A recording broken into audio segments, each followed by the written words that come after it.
This channel does not promote any violent, harmful, or illegal activities. All content provided by this channel is meant for an educational purpose only.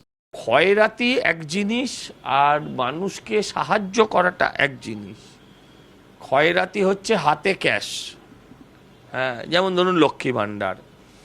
আবার আমাদের কেন্দ্রীয় সরকার মানুষের যে খাদ্য security সেটাকে confirm করার জন্য প্রায় 88 কোটি মানুষকে তারা রেশন দেয়।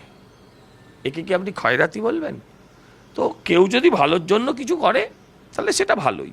যে পরিমাণ উত্থান হওয়ার কথা ছিল তার থেকে কম হয়েছে। বিএনপি এলে, বিএনপি জামায়াতে খুব বেশি তফাৎ না থাকলেও একটা প্যাকেজিং আছে পলিটিক্যাল পার্টির মতন। এরা যেমন শুধুই মুসলমান আর মৌলবাদ করতে পারে, হ্যাঁ, একটা রাজনৈতিক দল তো সেভাবে করতে পারবে না। ফলে এটা মন্দের ভালো। ওরা যদি সরকারে আসতো, আপনি সেটাকে বেশি বিপজ্জনক মনে করতেন না বর্ডার এলাকা এদের জয়কে আপনি বেশি বিপজ্জনক মনে করছেন? ওরা যদি সরকারে আসতো তাহলে সেটা আমাদের জন্য অনেক বেশি বিপজ্জনক হতো।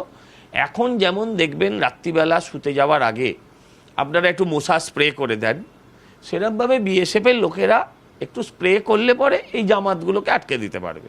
কিন্তু যদি একটু সরকার হয়ে যেত, ওরা সরকারে আসতো, তাহলে আবার আমাদের ওই কছুয়া জ্বালাতে হতো বা এই জাতীয় বড় ধূপ জ্বালাতে হতো, সেটার দরকার হবে না। বিএনপি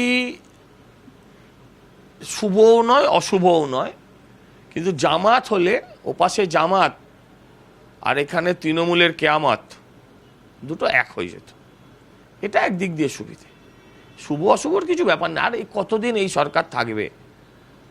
দেখ, আমাদের এমন তো নয় বর্ডার শুধু পশ্চিমবঙ্গে আছে, বর্ডার বাংলাদেশের সঙ্গে বর্ডার শেয়ার আমরা আরও অনেকগুলো রাজ্যে করছি। সেই রাজ্যগুলো তো লাইনে চলে এসছে, ঠান্ডা হয়ে গেছে, চুপচাপ এখানেও হয়ে যাবে, কোনো ব্যাপার না। বিধানসভা ভোট অবধি আমাদের অত্যন্ত সতর্ক থাকতে হবে, বিএসএফকেও সতর্ক হতে হবে, প্রয়োজনে ওখানে সেনাও নামাতে হবে, না তো ভোট দিয়ে চলে যেন না যেতে পারে। ভোট দিতে এলে যাওয়ার সময় যেন কিছু শরীরে বয়ে নিয়ে যায়। ঠিকই করেছেন, উনি আসলে সরকারকেই ঠুকেছেন। বলছে ঈশ্বরই ভরসা, পুলিশের দিয়ে হবে না, সরকারকে দিয়ে হবে না, প্রশাসনকে দিয়ে হবে না। একবার তো যদি ঈশ্বর রক্ষা করে, যাগ যজ্ঞ করে ফুঁক ফাঁক করে যদি ঈশ্বর রক্ষা করে, তাহলেই একবার তো সম্ভব। এটা উনি ঠিকই করেছেন, এটাই একদম অ্যাপ্রোপ্রিয়েট। সরকার যদি কেউ রাগও করে, কারোর যদি গোসাও হয়, তাহলেও আমি বলবো যে এটাতে উনি মানুষের সমর্থন পাবেন।